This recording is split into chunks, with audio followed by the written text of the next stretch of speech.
নমস্কাৰ মই প্ৰজ্ঞা প্ৰিয়দৰ্শিনী বৰাই আপোনালোক সকলোকে আমাৰ ইউটিউব চেনেল প্ৰজ্ঞা নিশানলৈ স্বাগতম জনাইছোঁ।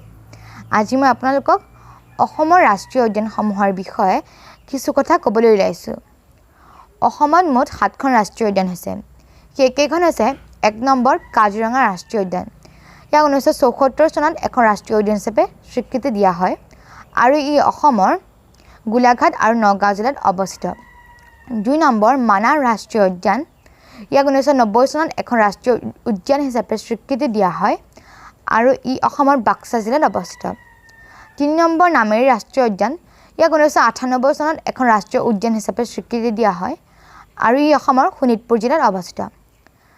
4 নম্বৰতে আছে ডিব্ৰু-চৈখোৱা ৰাষ্ট্ৰীয় উদ্যান। ইয়াক 1999 চনত এখন ৰাষ্ট্ৰীয় উদ্যান হিচাপে স্বীকৃতি দিয়া হয় আৰু ই অসমৰ ডিব্ৰুগড় আৰু তিনিচুকীয়া জিলাত অৱস্থিত। 5 নম্বৰ ওৰাং ৰাষ্ট্ৰীয় উদ্যান। ই অসমৰ দৰং আৰু শোণিতপুৰ জিলাত অৱস্থিত। ইয়াক 1999 চনত এখন ৰাষ্ট্ৰীয় উদ্যান হিচাপে স্বীকৃতি দিয়া হয়। 6 নম্বৰ দিহিং পাটকাই ৰাষ্ট্ৰীয় উদ্যান।